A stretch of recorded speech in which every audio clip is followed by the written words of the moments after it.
Last class में हम लोग दिल्ली सल्तनत का अध्ययन कर रहे थे और दिल्ली सल्तनत के अंतर्गत हमने दिल्ली सल्तनत की राजनीतिक व्यवस्था को समझा था। और राजनीतिक व्यवस्था के अंतर्गत हमने दिल्ली सल्तनत के अंतर्गत आने वाले जो पांच राजवंश थे और उनके उसके अंदर कौन कौन से शासक हुए और मोटे तौर पर उनके जो नीतियां रही थी उसको हमने समझा था। अगर देखा जाए तो इल्तुतमिश को हमने देखा, उसके बाद हमने बलबन के राजत्व सिद्धांत को समझा था कि उसका राजत्व सिद्धांत क्या था, और अलाउद्दीन खिलजी की हमने बाजार नियंत्रण की नीति, वो नीति क्या थी और नीति क्यों लेके आया अलाउद्दीन खिलजी, इसको समझा। और उसके बाद हमें मोहम्मद बिन तुगलक एमबीटी की हमने 5 योजनाओं को समझा। और वो जो योजनाएं थी जो हैं जो उसके जो लाई गई थी, और वो योजना जो थी वो असफल रही और उनके कारण उसके जो राज्य में जो एक तरीके से विद्रोह होना शुरू हो गया और विद्रोह को दबाते हुए 1351 में उसकी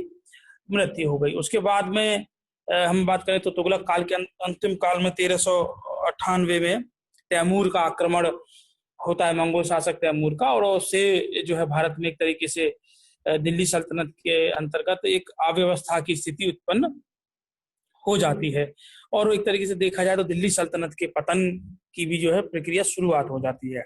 और बाद में 1526 में पानीपत के युद्ध में जो है बाबर के द्वारा इब्राहिम लोदी की मृत्यु के बाद में दिल्ली सल्तनत, जो एक तरीके से ये कहें कि लोदी वंश के पतन के साथ ही दिल्ली सल्तनत का भी अंत हो जाता है। तो राजनीतिक व्यवस्था के अंतर्गत हमने मोटी मोटी चीजों को वहां समझा था।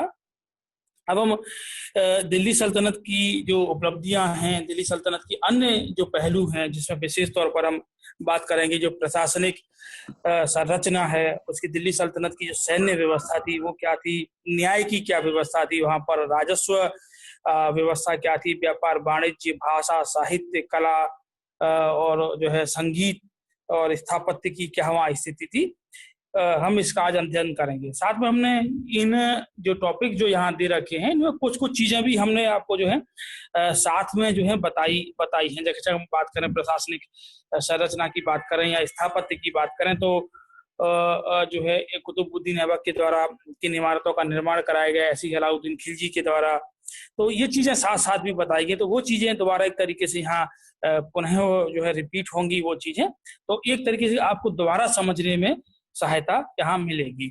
तो अब हम शुरू करेंगे प्रशासनिक संरचना से। तो जो है प्रशासनिक संरचना में अगर हम बात करें जो सर्वोच्च स्तर पर था तो वो जो है दिल्ली सल्तनत में जो शासक होता था, जो सुल्तान होता था, वो सर्वोच्च स्तर पर होता था। और जो शासक जो होता था, चाहे हम अलाउद्दीन खिलजी की बात करें या मोहम्मद बिन तुगलक की बात करें, वो सुल्तान की उपाधि धारण करते थे। तो अगर हम यहाँ सुल्तान की उपाधि की अगर बात करें तो जो सुल्तान जो महमूद गजनबी जो है एक तरीके से वो पहला शासक था जिसने सुल्तान की उपाधि धारण करी थी। और यह उपाधि जो सुल्तान की थी उसे बगदाद की खलीफा से प्राप्त हुई। जो खलीफा के बारे में हम जब हमने इस्लाम का उदय और उसके प्रसार जब अध्ययन किया था तो उसमें बताया था कि खलीफा जो कौन लोग थे और कौन कौन से खलीफा हुए थे। तो ये जो जो सुल्तान की जो उपाधि जो धारण करते थे दिल्ली सल्तनत के जो सुल्तान थे, और हमने साथ में ये भी बताया था कि कुछ जो सुल्तान थे उन्होंने जो जो शासक थे उन्होंने सुल्तान की उपाधि धारण नहीं करी थी, जिसमें हमने बताया था एक जो है जैसे खिज्र खां की हम बात करें, जो जो सैयद वंश का जो संस्थापक था, उसने उसने जो है सुल्तान की उपाधि धारण नहीं की। साथ में हमने ये बताया था कि जो कुतुबुद्दीन मुबारक जो खिलजी था उसने जो है स्वयं को उसने खलीफा घोषित कर दिया था। तो कुछ ऐसे शासक हुए। दूसरी चीज यहाँ अगर हम उसके स्तर पर बात करें तो जो जो दिल्ली सल्तनत था वहाँ उत्तराधिकार का कोई भी जो एक वंशानुगत नियम था वो निर्धारित नहीं था। ये स्थिति हम देखी जाए तो जब मोहम्मद साहब थे तो उसके समय से ही थी। मोहम्मद साहब ने भी अपना कोई उत्तराधिकारी नामत नहीं किया था और उनकी मृत्यु के बाद भी एक ये समस्या जो है उठ खड़ी हुई थी उत्तराधिकार को लेकर। तो यहाँ उत्तराधिकार को लेकर कोई निश्चित सिद्धांत नहीं था। लेकिन इल्तुतमिश ने जो है 1231 में ग्वालियर विजय के बाद में अपनी पुत्री जो रजिया थी उसको अपना उत्तराधिकारी नामित किया और एक तरीके से वंशानुगत जो जो सिद्धांत था उत्तराधिकार का उसको उसने लागू करने का प्रयास किया। अब हम बात करेंगे प्रशासनिक संरचना की। जो है देखी जाए, जो है दिल्ली सल्तनत में जो संरचना थी, तो एक मिश्रित प्रकार की प्रशासनिक संरचना थी। और जो प्रशासनिक जो संरचना थी वो मुख्य तौर पर जो अरबी और फारसी पद्धति पर आधारित थी। क्योंकि अगर हम बात करें जो तुर्क लोग जो थे वो अरब से या जो पश्चिमी मध्य एशिया जो है और जो पश्चिम एशिया का जो क्षेत्र था हमारा, वहां से ये लोग आए थे। तो अरबी और फारसी जो प्रशासन की जो पद्धति थी ये अपने साथ में लेके आए। लेकिन जो सैन्य संगठन जो था इनका वो तुर्क और मंगोल पद्धति पर आधारित था। इसके संबंध में हम आगे बताएंगे कि उन्होंने अपने जो सैन्य संगठन को मंगोल पद्धति पर जो है किस आधार पर उन्होंने जो उसको संगठित किया था। और जो हिंदुओं की जो भू राजस्व की पद्धति अभी अब जो भारत में उस दौरान जो प्रचलन में थी, उसको इनके द्वारा अपनाया गया। तो एक तरीके से प्रशासन में जो विशेष तौर पर अरबी फारसी की बात जो है सिद्धांत को उन्होंने अपनाया, और सैन्य संगठन में तुर्क और मंगोल पद्धति को द्वारा अपनाया गया इनके द्वारा, और भू राजस्व में इनके द्वारा हिंदुओं की जो राज्य पद्धति कायम थी उसको अपनाया। तो एक मिश्रित संरचना यहाँ हमको दिखाई देती है। अब हम बात करें केंद्रीय शासन की। अगर हम बात करें तो जो केंद्रीय शासन का जो प्रधान होता था वो सुल्तान होता था, और सुल्तान ही जो है राज्य का सर्वोच्च संचालक, न्यायाधिकारी, कानून का सूत्रधार और सेनाओं का प्रधान सेनापति होता था। तो जो सुल्तान जो था वो अपने आप में एक तरीके से समस्त जो शक्तियां थी, चाहे वो न्याय करने की शक्ति हो या कानून बनाने की शक्ति हो या सेना के संबंध में कोई भी निर्णय लेना हो, सारी जो शक्तियां थी, सर्वोच्च जो सत्ता थी वो सुल्तान के हाथ में ही निहित थी। तो यहाँ अगर हम बात करेंगे केंद्रीय प्रशासन की या प्रांतीय प्रशासन की बात करेंगे, तो वर्तमान की जो हमारी जो राज्य व्यवस्था है उससे हम जो है जोड़ते हुए चलेंगे, जिससे कुछ जो है एक तरीके से समझ में आपको आसानी से आ सके। अब हम बात करेंगे जो कि सुल्तान था, एक प्रशासनिक जो संरचना थी, और सुल्तान को सहायता देने के लिए जो है जो राज्य की जो एक तरीके से मंत्री वर्ग भी होता था। और जो मंत्री जो होते थे वो अपने अपने जो विभाग होते थे उनके जो प्रभारी होते। जैसे अगर हम अभी बात करें वर्तमान में, जैसे देखा जाए तो जो प्रधानमंत्री हैं वो एक तरीके से जो सरकार है उसके मुखिया होते हैं, और उनके अधीनस्थ में जो विभाग होते हैं उनमें मंत्री होते हैं। जैसे अगर हम बात करें रक्षा मंत्री की बात करें, वित्त मंत्री की बात करें, कृषि मंत्री की बात करें, उद्योगों के मंत्री की बात करें, तो ऐसे ही उस समय भी जो है एक मंत्रियों का वर्ग होता था। और जो मंत्री होते थे वो अपने अपने विभागों के प्रभारी होते थे। लेकिन उनकी जो नीतियां जो होती थी, मंत्री जो होते थे वो अपने निर्णय लेने में और नीतियों के निर्धारण में स्वतंत्र नहीं होते थे। जैसे कि अगर अभी जो है एक तरीके से जो मंत्री होते हैं वो अपनी नीतियों को लेने में स्वतंत्र होते हैं, लेकिन उस दौरान जो मंत्री जो होते थे वो स्वतंत्र नहीं होते थे। उनकी जो नीतियां होती थी, उन विभागों की जो नीतियां होती थी वो सुल्तान के द्वारा ही निर्देशित और शासित होती थी।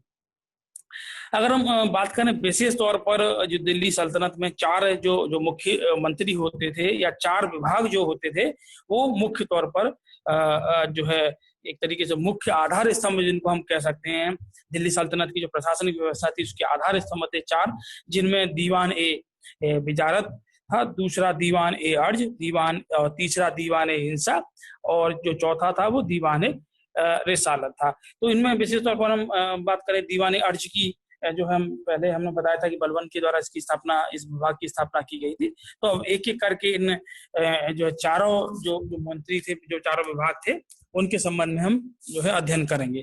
तो जो हमारा सबसे जो पहला था वो दीवान विजारत था, और जो दीवाने जो विजारत था वो जो है उसका जो प्रधान होता था वो वजीर होता था। तो वजीर जो है एक तरीके से प्रधानमंत्री भी कहा जाता था। राज का जो प्रधानमंत्री जो होता था वो वजीर कहलाता था, और उसका जो कार्यालय होता था, उसका जो मंत्रालय होता था वो दीवानी विजारत जो होता था वो राजस्व का विभाग होता था। और ये जो है दिल्ली सल्तनत में अगर ये कहा जाए जो वजीर या जो प्रधानमंत्री का जो पद था सबसे महत्वपूर्ण पद हुआ करता था, और ये ऐसे व्यक्ति को दिया जाता था जो मुख्यतः जो एक तरीके से सैनिक होता था। शासक, एक तरीके से हम ये कहें कि उसमें सैनिक की गुण उसमें होना आवश्यक होता था।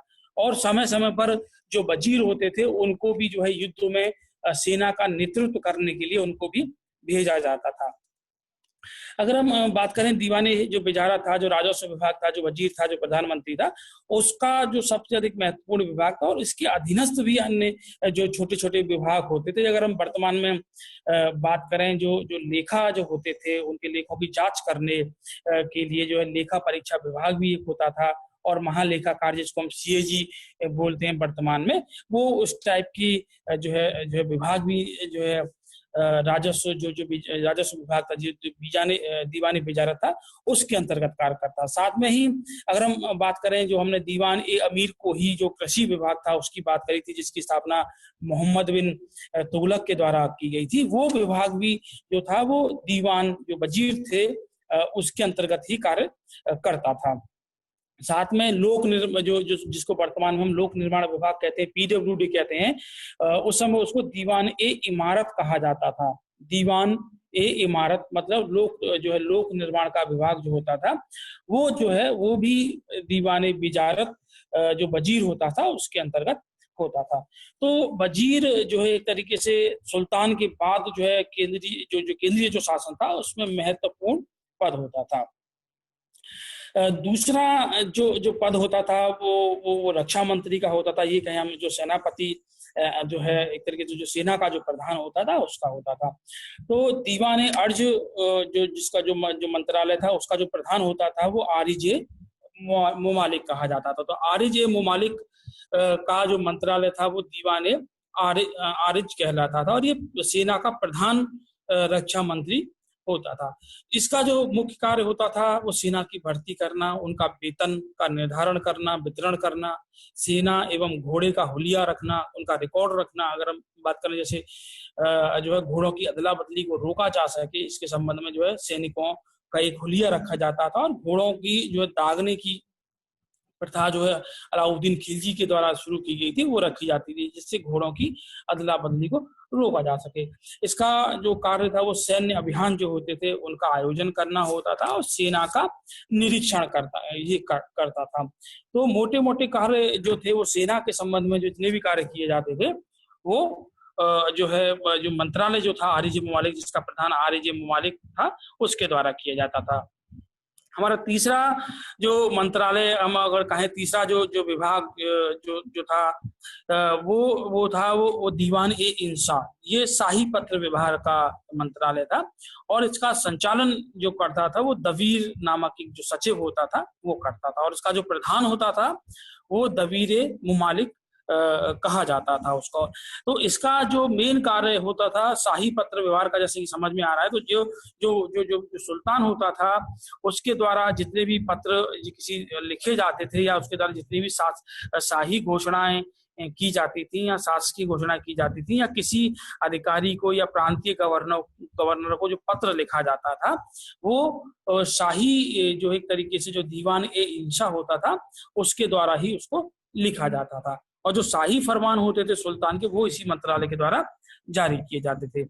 और हम आखिर में अगर हम बात करें तो दीवानी रिसालत ये विदेश मंत्री का था, जैसे वर्तमान में हमारा जो एक्सटर्नल अफेयर्स जो है मिनिस्ट्री है, ऐसे ही उस समय भी एक दीवान रिसालत या विदेश मंत्री का एक पद होता था और इसका जो मुख्य तौर पर कार्य होता था वो विदेशी जो राज्य थे उनके साथ वार्ता करना और कूटनीतिक संबंधों की देखभाल करना होता था। साथ में इसका एक कार्य ये भी था कि जो काजी थे उसके फैसले के विरुद्ध ये अपील भी सुनता था, क्योंकि अगर हम बात करें जो सबसे बड़ा जो न्यायालय था, अंतिम जो निर्णय जो न्याय का जो अधिकार था वो सुल्तान के पास था।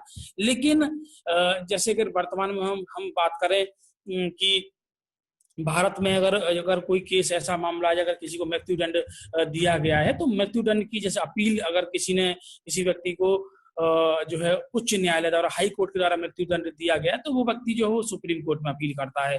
अगर सुप्रीम कोर्ट को हम काजी का जो है कार्यालय मान लें, उसका जो है मंत्रालय मान लें, तो उसके जो काजी के फैसले के विरुद्ध जो है अपील जो कहाँ की जाती थी वो दीवाने जो विदेश मंत्री था वहां की जाती थी। और ये एक तरीके से यहाँ अपील करने का मतलब था वो सुल्तान के दरबार में अपील करना। तो जैसे अगर हम बात करें वर्तमान में जैसे राष्ट्रपति को जो है मृत्युदंड जो है एक तरीके से उसके मामले में अंतिम निर्णय लेने का अधिकार है, तो उस समय भी सुल्तान ही अगर किसी को मृत्युदंड दिया जाता था तो वो सुल्तान के यहाँ अपील कर सकता था। तो ऐसी ही व्यवस्था जो है उस समय भी प्रचलित थी। हाँ। न्याय का जो विभाग था, न्याय जो प्रदान करने का वो अधिकार, जो उसका जो कार्यालय था और उसका जो अधिकारी था, उसको काजी उल कुजात कहा जाता था। अगर हम साधारण शब्दों में बात करें तो काजी होते थे, वही जो है एक तरीके से न्याय करता था। और एक धार्मिक विभाग भी होता था। ये जो लोगों के जो इसका जो धार्मिक विभाग जो था, उसका जो प्रधान होता था, उसको सद्र उस सुदूर कहा जाता था। और इसका जो कार्य था, इस्लामी धर्म के जो कानून थे उनका प्रचार प्रसार करना, और उनका लोग जो थे, इस्लाम मुसलमान जो लोग थे, उनमें इन कानूनों का पालन करवाना। साथ में मुसलमानों की विशेष हितों की सुरक्षा का दायित्व भी इसी पर था। अगर हम बात करें, आगे हम बात करेंगे, जकात नामक जो कर जो था वो मुसलमानों से वसूल किया जाता था। और जो कर जो वसूल किया जाता था वो उनकी भलाई के लिए ही खर्च किया जाता था। तो उस जो कर जो वसूल किया जाता था, उसका जो रख रखाव जो किया जाता था, वो सद्र उस सुदूर जो था उसके द्वारा किया जाता था। अगर देखा जाए तो काजी उल कुजात का और सद्र का जो पद था, वो एक ही व्यक्ति को प्रदान किया जाता था। ये दो जो है सामान्य तौर पर ये माना जाता था कि जो व्यक्ति जो है जिसको एक तरीके से धार्मिक की जो जानकारी होगी, तो वही व्यक्ति जो है विशेष तौर पर, और एक अलग व्यक्ति न होकर उसको दोनों दायित्व उसको सौंप दिए जाते थे एक ही व्यक्ति को, जिसमें वो है काजी। अगर वो न्याय करता था तो वो as a Qazi ul Kujat के तौर पर करता था। अगर वो धर्म, जो इस्लाम धर्म के कानून है, उनका प्रचार प्रसार कर रहा है और उनका पालन करा रहा है, और मुसलमानों के हित से जो हित है उनकी सुरक्षा कर रहा है, तो वो सद्र के तौर पर करता। तो एक ही व्यक्ति जो है दोहरी जिम्मेदारी को यहाँ निभाता था।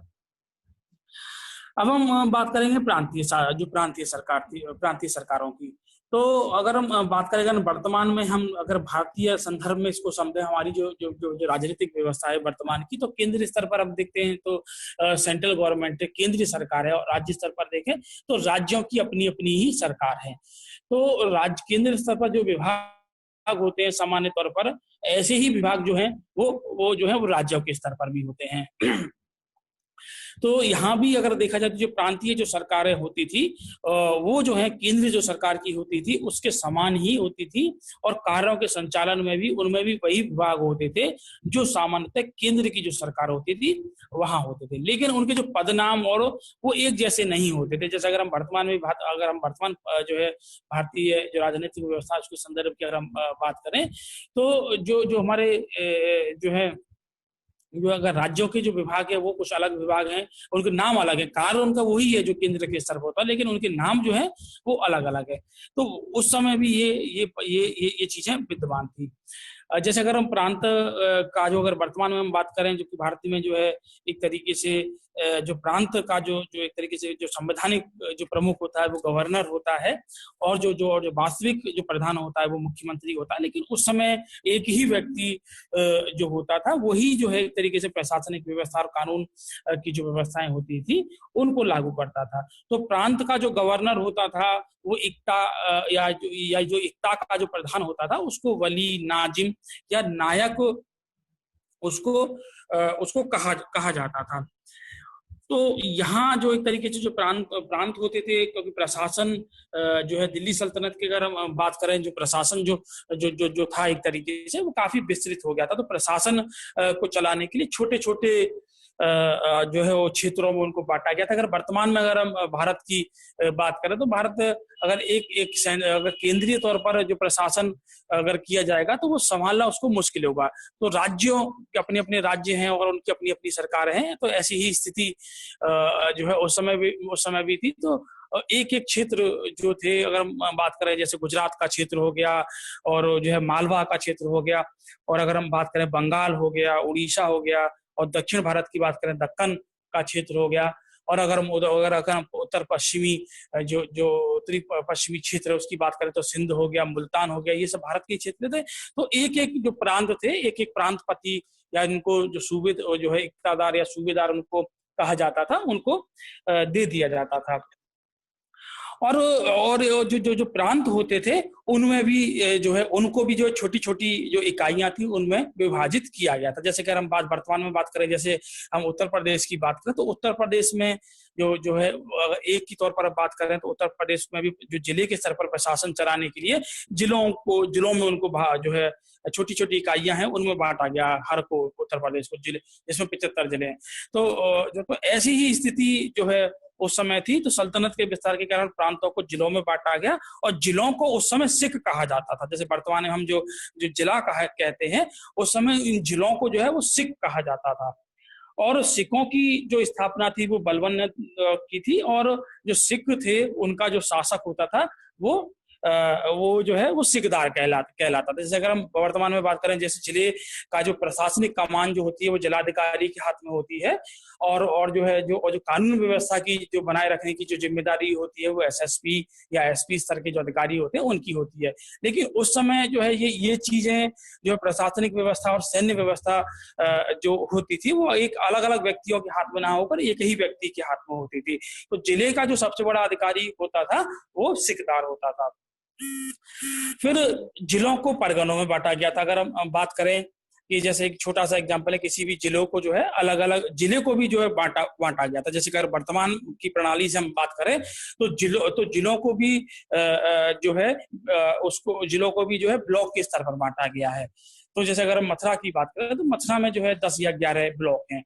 तो और जो है और एक उनसे तो ऐसे ही उस समय था कि छोटे स्तर पर जिलों के स्तर के अंतर्गत भी जो है प्रशासन को जो है संभालने के लिए उनको उस समय जिलों को जो है उस समय उनको परगना कहा जाता था। उनको परगनों में बांटा गया था और प्रत्येक परगने में एक आमिर एक मुंसिफ जैसे अधिकारी होते थे। तो परगनों के स्तर पर भी 2 अधिकारी होते थे, आमिर और मुंसिफ। तो आमिर का जो कार्य होता था वो मुख्य प्रशासनिक अधिकारी के तौर पर होता था, और मुंसिफ जो होता था वो राजस्व विभाग जो होता था उसका प्रधान होता था। उसका जो कार्य होता था वो राजस्व की जो वसूली होती थी उसका देखभाल करने का कार्य उसका होता था।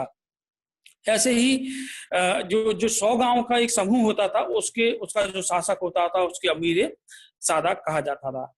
प्रशासन की जो जो सबसे छोटी इकाई थी जो शासन की अगर हम बात करें तो वो ग्राम की इकाई होती थी। जो ग्राम होते थे वो स्वशासन और पैतृक अधिकारियों की व्यवस्था के अंतर्गत ही होते थे। तो गांव के स्तर पर अगर हम देखें तो गांव का जो जो शासन जो चलाया जाता था वो मुख्यतः जो वहां के जो पैतृक अधिकारी होते थे उनके द्वारा चलाया जाता। अगर हम प्राचीन काल से ही देखें और दिल्ली सल्तनत में भी ये चीज हमको दिखाई देती है कि इस ऊपर के स्तर पर शासक चाहे कोई भी बदल जाए, चाहे हम प्राचीन काल की बात करें या मध्यकाल की, लेकिन जितने भी शासक आए उन्होंने अमूमन जो भारत की जो ग्रामीण व्यवस्था थी उनमें उनके द्वारा कोई हस्तक्षेप नहीं किया गया, और वो जो व्यवस्था थी ग्रामीण के स्तर पर उनके जो पैतृक जो लोग थे उनके द्वारा ही चलाई जाती रही।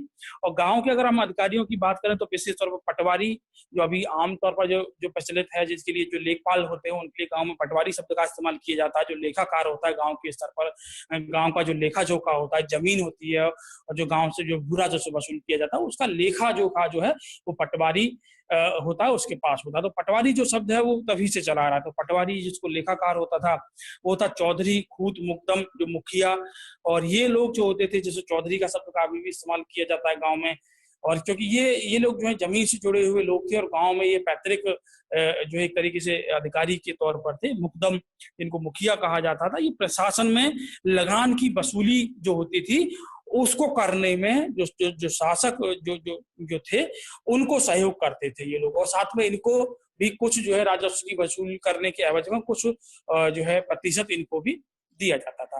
तो यहाँ हमने अभी तक जो चीजें देखी वो अगर हम अगर वर्तमान प्रणाली से अगर बात करें तो प्रांत, केंद्रीय सरकार केंद्र से प्रांतों को जिलों में, प्रांतों को सिखों में बांटा गया। सिखों का मतलब जिले हो गए, जिलों को बांटा गया। जो सिख को बांटा गया परगने में, और परगने जो थे वो गाँव में थे। तो ऐसी प्रशासनिक संरचना जो है हमको वर्तमान में भी दिखाई देती है, केंद्रीय स्तर पर, राज्य स्तर पर, और जिले, राज्य के स्तर पर, जिले स्तर पर, जिले के स्तर पर हम बात करें तो ब्लॉक या तहसील के स्तर पर हम देखते हैं, और उसके बाद में फिर हम जो है गांव के स्तर पर देखते थे। ऐसी स्थिति जो थी उस समय भी थी। अब हम बात करते हैं सैन्य व्यवस्था, क्योंकि किसी भी जो है राज्य जो है अगर उसकी सैन्य व्यवस्था अगर मजबूत नहीं है तो वो जो है आसानी से किसी भी जो है विदेशी शक्ति के द्वारा हराया जा सकता है। दिल्ली सल्तनत की हम बात करें तो उस दौरान जो है मंगोल आक्रमण जो थे काफी ज्यादा हो रहे थे। ऐसी स्थिति में दिल्ली सल्तनत की जो एक तरीके से सुरक्षा के लिए आवश्यक था कि इस सैन्य व्यवस्था को मजबूत बनाया जाए। मंगोल आक्रमण आपके सिलेबस में है, तो वो हम आगे आपको बताएंगे कि कब कब और कौन कौन से मंगोल आक्रमण हुए, उस संबंध में हम आगे क्लास में चर्चा करेंगे। तो यहाँ जो तुर्की, अगर हम बात करें, जो तुर्की जो शासन था वो जो है सैन्य संगठन का विशेष महत्व था, और हमने अभी चर्चा की थी स्टार्टिंग में ही कि जो सैन्य संगठन था वो तुर्क और मंगोल पद्धति पर आधारित था।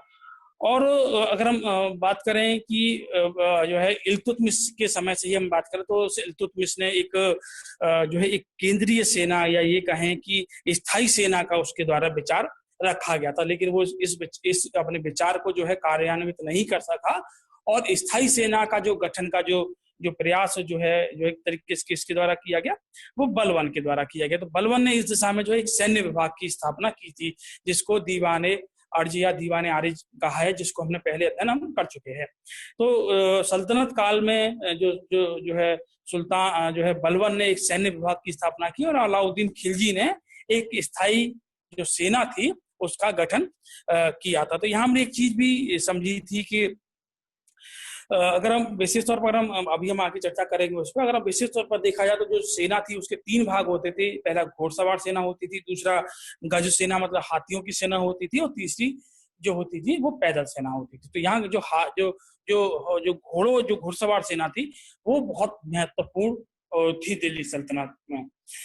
अब हम बात करें जो सैन्य का जो वर्गीकरण किया गया था वो दशमलव पद्धति के आधार पर किया गया था, और ये दशमलव जो पद्धति जो तुर्कों ने ग्रहण करी थी वो मंगोल जो शासक थे, अगर हम बात करें चंगेज खां की, अगर बात करें जो चंगेज जो खां था, तो उसने अपनी सेना को दशमलव पद्धति के आधार पर उसने संगठित किया था मंगोलों ने।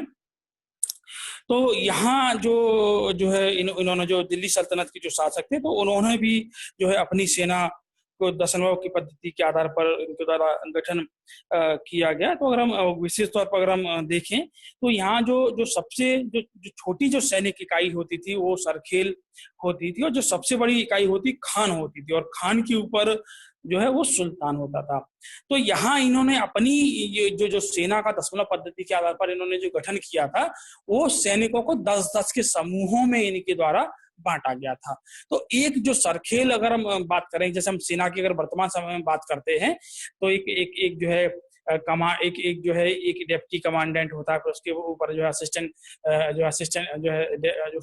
कमांडेंट होता है, डेप्यूटी कमांडेंट होता है। ऐसे ही अगर हम सेना की अन्य सेनाओं की अलग अलग अंगों की बात करें तो लेफ्टिनेंट होता है, फिर लेफ्टिनेंट कर्नल होता है, फिर उसके ऊपर ब्रिगेडियर होते हैं, और उसके बाद ऊपर जो है जनरल और फिर मेजर जनरल, इस टाइप के पद होते हैं। तो ऐसे ही उस दौरान जो इन्होंने अपनी जो सेना का जो गठन किया था, तो वो अगर हम वर्तमान से अगर तुलना करें तो कुछ ये ऐसा ही है। लेकिन इन्होंने जो किया, जैसे इन्होंने रखा कि सरखेल, तो सरखेल जो एक व्यक्ति जो जिसको सरखेल का जिसको पद दिया जाता था उसके अंतर्गत 10 घोड़सवारों की एक टुकड़ी होती थी। तो 10 घोड़सवारों की जो टुकड़ी का जो प्रधान होता था वो सरखेल कहा जाता था। उससे ऊपर का जो पद होता था वो सिपाह सलार का पद होता था। तो एक जो सिपाह सलार जो होता था उसके अंतर्गत 10 सरखेल होते थे। तो एक तरीके से देखा जाए तो यहाँ जो सिपाह सलार हो गया तो उसके अंतर्गत जो है 100 घोड़सवार उसके अंतर्गत हो गए, और जो एक अमीर जो होता था अमीर, उसके अंतर्गत 10 सिपाह सलार होते थे, और मलिक जो होता था उसके अंतर्गत 10 अमीर होते थे, और खान जो होता था उसके अंतर्गत 10 जो है मलिक होते थे, और सुल्तान के अंतर्गत 10 खान होते थे। 10-10 के आधार पर ये सब जो है बढ़ते जाते थे। तो यहाँ अगर हम देखें 10-10 का हम गुणा करें तो करीबन 1 लाख की अगर जो सेना है वो कम से कम वो है जो सुल्तान के अंतर्गत होती थी। सुल्तान जो है वो सर्वोच्च जो सेना का जो एक तरीके सर्वोच्च जो अधिकारी हम कह सकते हैं, सर्वोच्च सेनापति उसको कह सकते हैं। पूरा नियंत्रण जो था वो सेना उसके अधीन ही था। अब हम बात करें कि प्रारंभिक स्तर पर जो सेना थी उनको नगद वेतन नहीं दिया जाता, जैसे इल्तुतमिश के शासनकाल में हमने देखा और बलबन के शासनकाल में हमने देखा कि जो सेना थी उसको जो है उसको जो नगद वेतन नहीं दिया जाता था, बल्कि उनको अक्ताएं प्रदान कर दी जाती थी। मतलब एकता, उनको एक भूमि का टुकड़ा प्रदान कर दिया जाता था कि, और उससे जो राजस्व की जो जो वसूली होती थी वो उनकी जो जो जो उनका वेतन होता था उसके लगभग उसके बराबर होता था।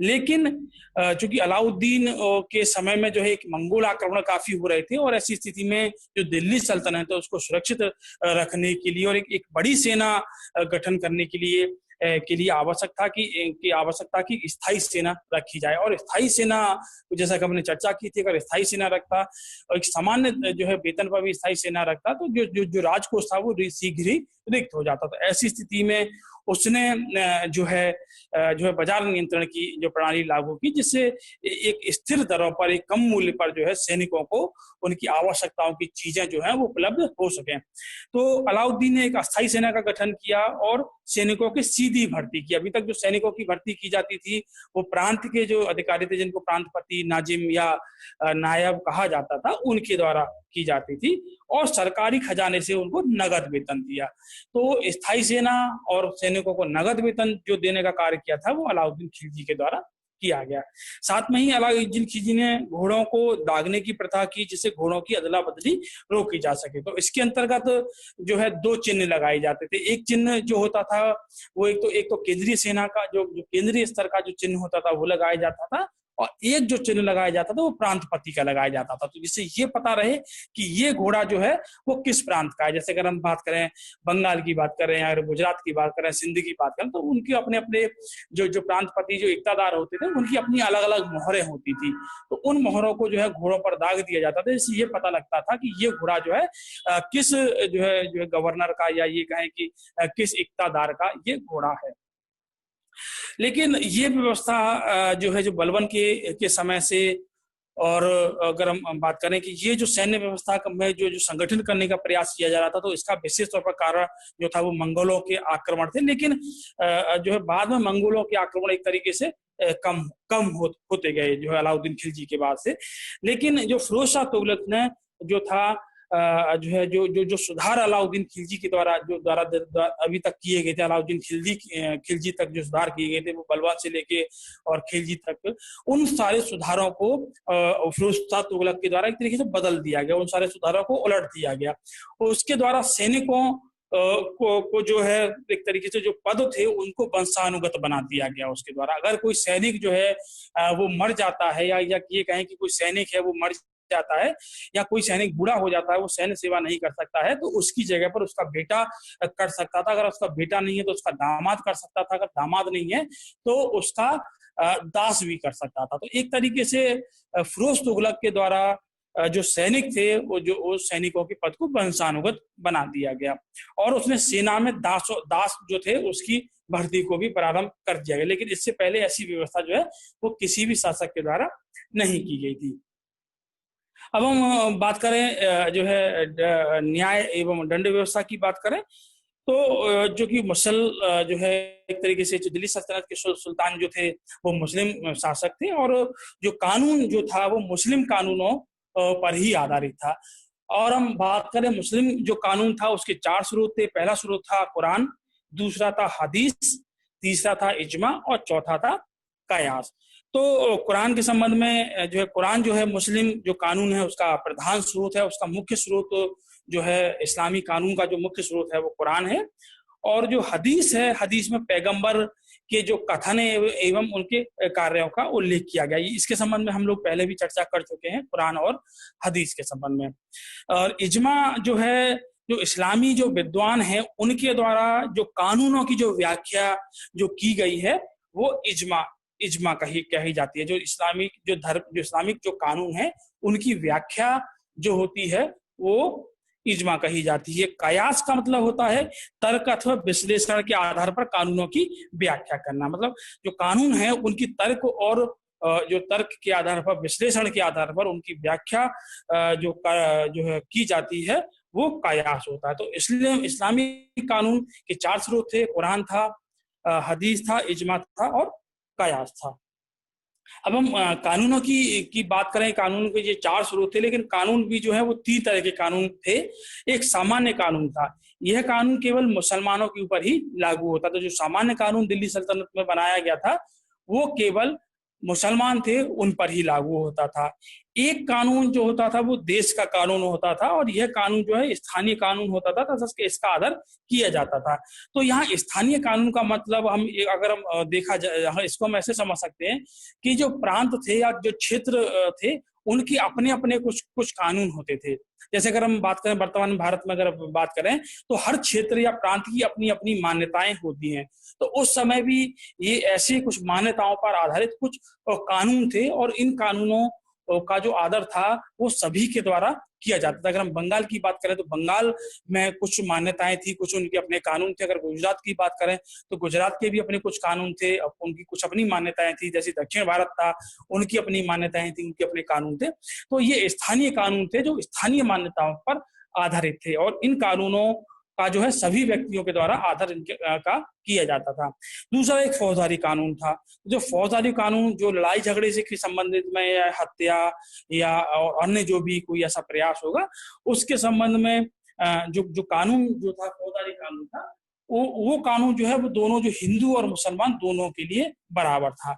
तो ये जो 3 कानून थे, सामान्य कानून, दूसरा जो है देश का कानून, और तीसरा फौजदारी कानून। जो फौजदारी था वो हिंदू और मुसलमान दोनों के लिए समान रूप से था, और एक एक ही कानून से दोनों व्यक्ति जो है गवर्न होते थे। अगर किसी व्यक्ति ने, चाहे हिंदू या मुसलमान, जो है किसी ने अगर हत्या की है, तो वो जो है एक समान कानून के लिए होगा।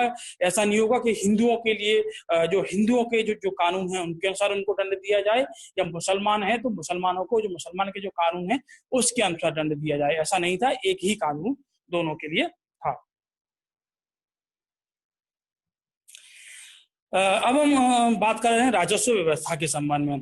तो राजस्व व्यवस्था के संबंध में हमने पहले भी एक किताब का मैंने जिक्र किया था, जब हम जो खलीफा, जब अब्बासी खलीफा हम लोग जब पढ़ रहे थे, तो अब्बासी खलीफा जो हारून थे, उनके समय में एक किताब का जिक्र आया था। अबू याकूब द्वारा एक किताब लिखी गई थी, किताबुल खिराज, जिसमें मैंने बताया था कि मुस्लिम जो प्रशासनिक व्यवस्था है, और ये कहें कि जो मुस्लिम जो प्रशासन के संबंध में जो सिद्धांत बनाए गए हैं, उनका जिक्र जो है उस किताब में लिखा गया है। तो ये जो किताब थी उसमें भी इस्लाम की जो अर्थव्यवस्था थी, उनके सिद्धांतों का वर्णन जो है उस किताब में किया गया है। तो अबू याकूब की एक जो किताब थी, किताबुल खिराज, उसमें अर्थव्यवस्था के संबंध में जो है लिखा गया है, उसमें कुछ सिद्धांतों का वर्णन किया गया है।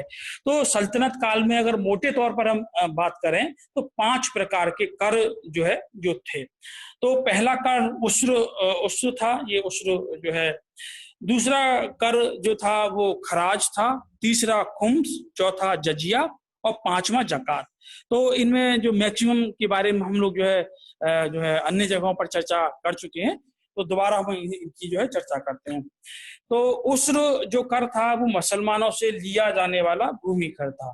तो यहाँ में अगर बात करें, जो उस्र जो कर था वो भूमि कर था, और वो जो है मुसलमानों से लिया जाता था, और उनकी जो भूमि जो थी उसका 5 से 10% के तौर पर ये कर लिया जाता था।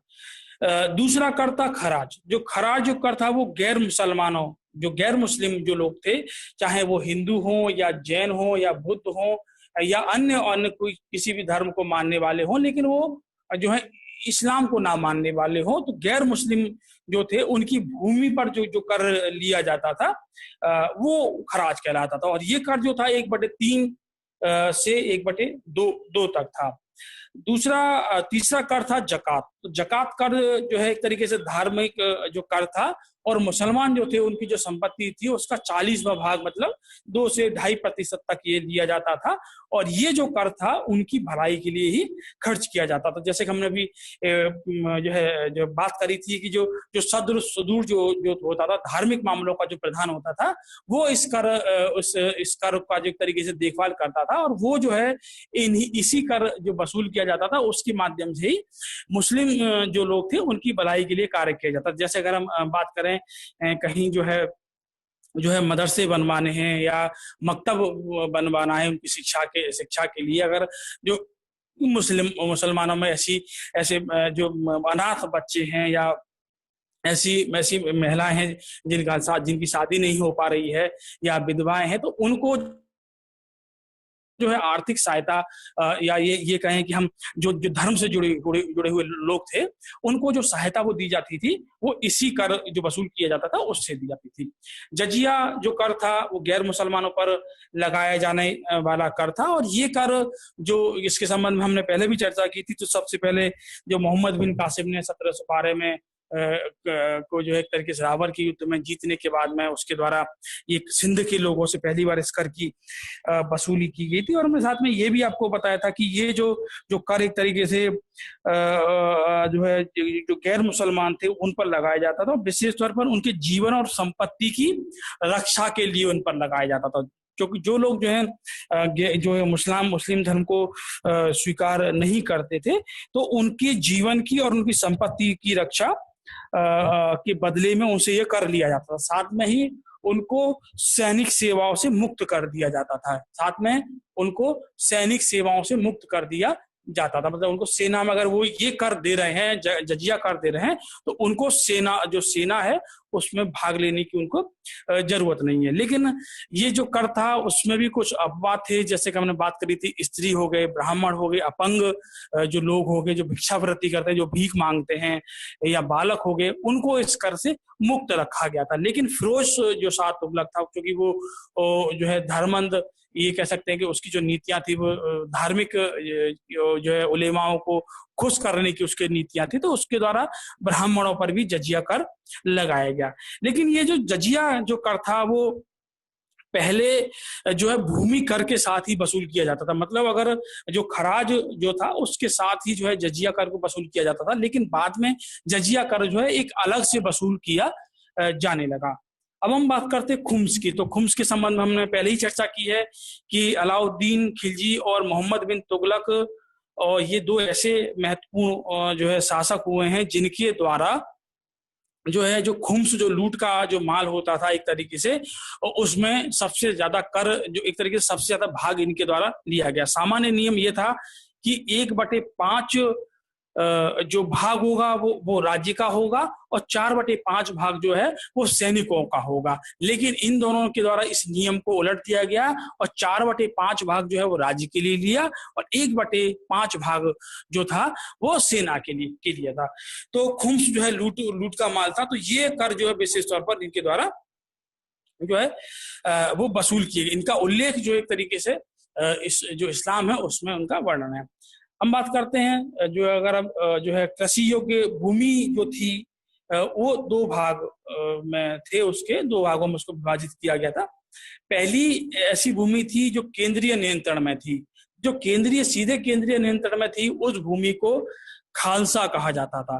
तो खालसा जो भूमि केंद्र सरकार के नियंत्रण में थी और उससे वसूल किया जाने वाला जो लगान था या जो भू राजस्व था वो सीधे केंद्रीय खजाने में जमा किया जाता था। तो भूमि जो थी वो जो पहली भूमि तो वो खालसा भूमि थी जिस पर सीधे केंद्र का नियंत्रण होता था, और ये भूमि जो राजधानी जो थी जैसे दिल्ली थी तो उसके आसपास का जो क्षेत्र होता था और वो जो है वो खालसा के तौर पर होता था। तो उस पर जो एक तरीके से जो सुल्तान होता था उसका प्रत्यक्ष नियंत्रण होता था, और उससे जो राजस्व वसूल किया जाता था वो सीधे केंद्रीय खजाने में जमा किया जाता था।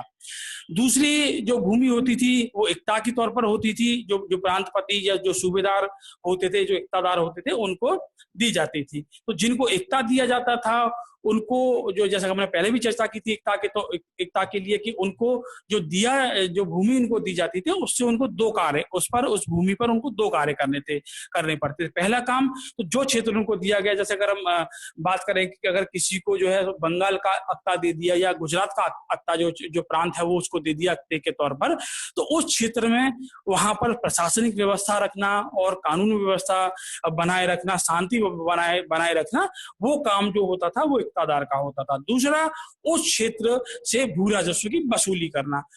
तो उस क्षेत्र से वो जो भू राजस्व की वसूली करता था तो उस भू राजस्व से वो जो है कि जो सुल्तान होता था उसके लिए वो सेना भी रखता था।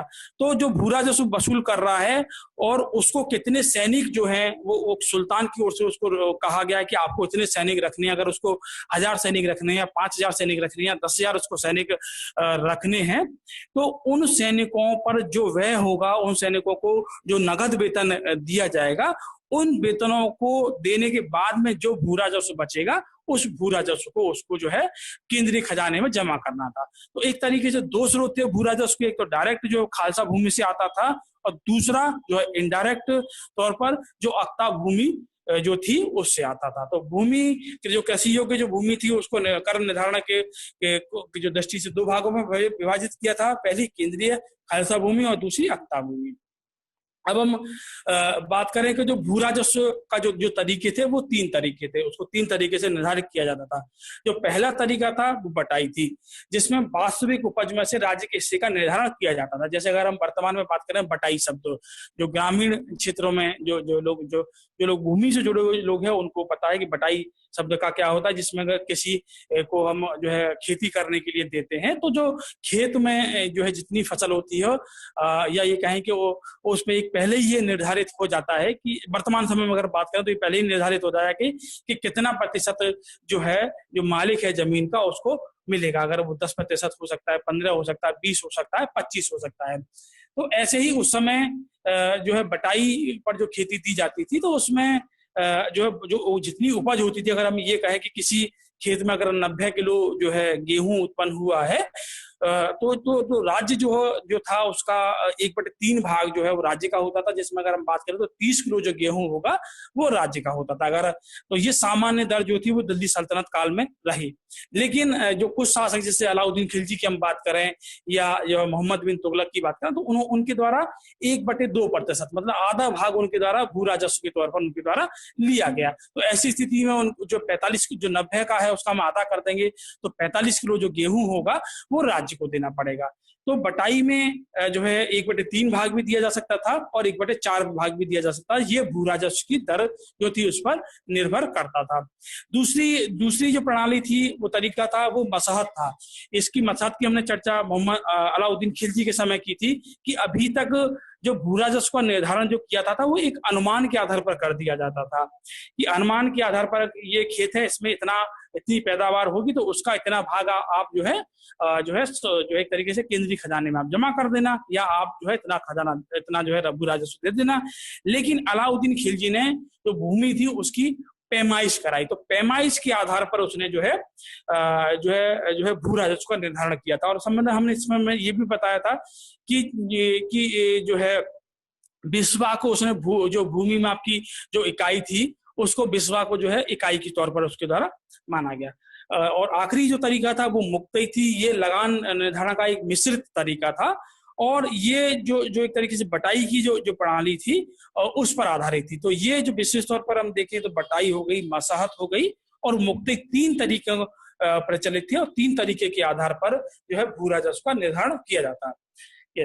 अब नेक्स्ट टॉपिक है हमारा उद्योग व्यापार। अभी हम जो है 15 मिनट का ब्रेक लेंगे और 12:05 से हम